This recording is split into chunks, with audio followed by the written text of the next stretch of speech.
بسم اللہ الرحمن الرحیم۔ ناظرین کرام السلام علیکم۔ ڈاکٹر ضیاء الحق شمسی آپ سے مخاطب۔ عید میلاد النبی کی سیریز کے سلسلے میں آج ہماری 5ویں نشست ہے۔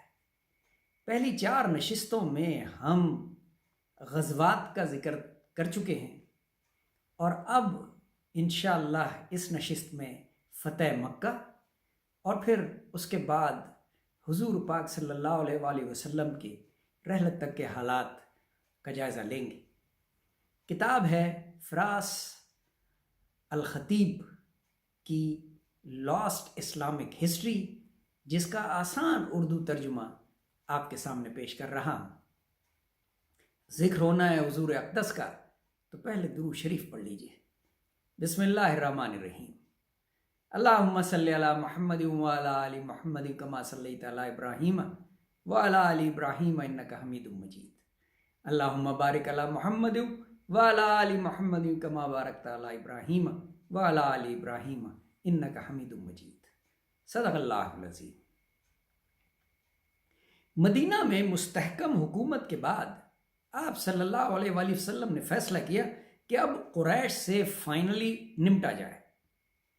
اللہ کی طرف سے بھی کامیابی کی نوید آ چکی تھی، تو سن 628 عیسوی میں محض 1500 مجاہدین کے لشکر کے ساتھ آپ صلی اللہ علیہ وآلہ وسلم نے مکہ کا رخ کیا۔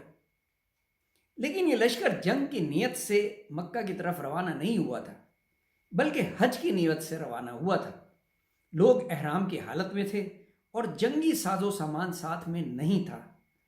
آپ صلی اللہ علیہ وآلہ وسلم نے حدیبیہ کے مقام پر پڑاؤ ڈالا اور قریش کی طرف سے اجازت کا انتظار کرنے لگے تاکہ امن و امان کے ساتھ کعبہ میں عبادت کر سکیں۔ مکہ کے قریش اس بات پہ حیران تھے کہ صرف 6 سال پہلے ہم نے جن لوگوں کو اس علاقے سے نکالا تھا وہ ایک بار پھر یہاں آنے کا ارادہ کیوں رکھتے ہیں۔ بالآخر انہوں نے آپ صلی اللہ علیہ وآلہ وسلم سے ایک معاہدہ کیا کہ آپ اس سال واپس لوٹ جائیں اور اگلے سال ہم انشاءاللہ 3 دن کے لیے مکہ کو خالی کر دیں گے، تو آپ عبادت کر لیجئے گا۔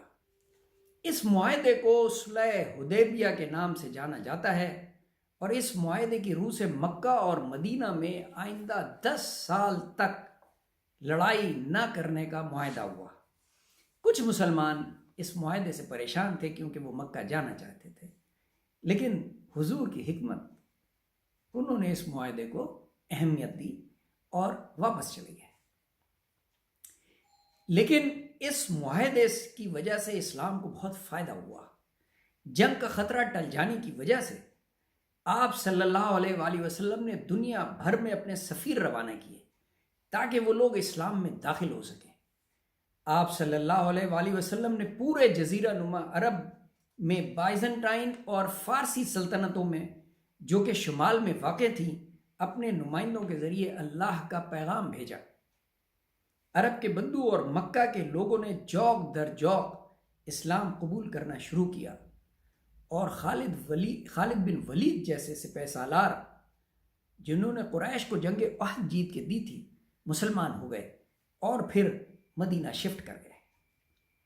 قریش نے حدیبیہ معاہدے کی پاسداری نہیں کی اور صرف 2 سال بعد ہی قریش کے ایک اتحادی نے مسلمانوں کے اتحادی قبیلوں پر حملہ کیا جو مکہ سے کچھ فاصلے پر تھا۔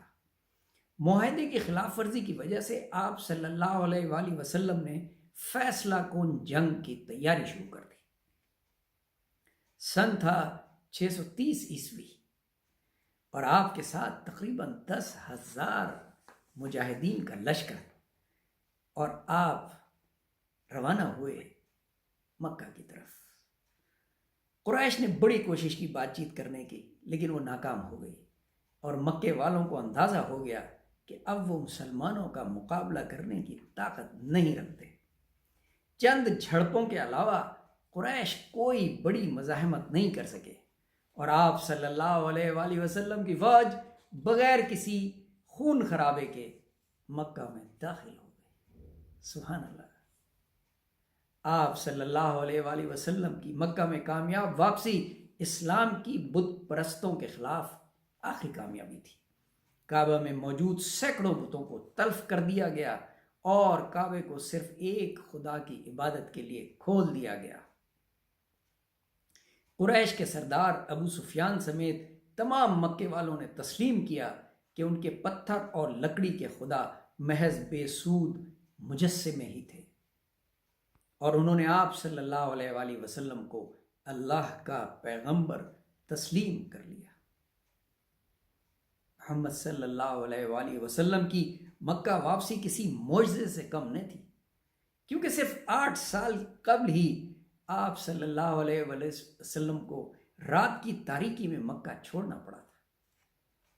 اتنی کم وقت میں آپ صلی اللہ علیہ وآلہ وسلم کی حکمت و فراست اور اللہ کی مدد سے آپ صلی اللہ علیہ وآلہ وسلم کو یہ کامیابی نصیب ہوئی۔ ناظرین کرام، فتح مکہ کے وقت آپ صلی اللہ علیہ وآلہ وسلم کی عمر 60 برس تھی۔ قرآنی آیات اور احادیث کی مدد سے آپ صلی اللہ علیہ وآلہ وسلم اللہ کا پیغام تمام انسانوں تک کامیابی سے پہنچا رہے تھے۔ اسلام کے تمام اہم ستون، جن میں اللہ پہ یقین، ایک اللہ پہ یقین، طریقہ عبادت اور طرز حکومت شامل تھے، لوگوں تک پہنچائے جا چکے تھے۔ ایک معاشرتی نظام جس نے برادری اور قومیت کے اصولوں کو رد کیا اور برابری کا درس دیا، رائج کیا جا چکا تھا۔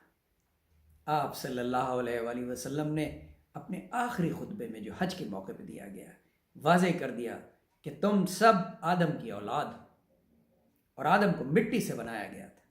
اللہ کی نظر میں صرف اس کی قدر ہے جو پرہیزگار ہے۔ کسی عرب کو کسی عجم پہ برتری حاصل نہیں ہے علاوہ اس کے جو اللہ سے ڈرتا ہو۔ سبحان اللہ۔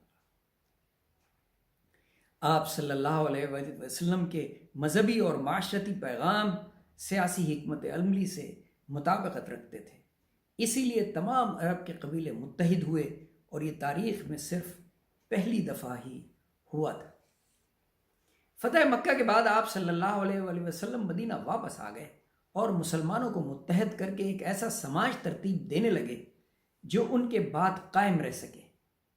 اپنے خطبات میں آپ صلی اللہ علیہ وآلہ وسلم نے اپنے لوگوں کو ایک سچے مسلمان ہونے کا درس دیا۔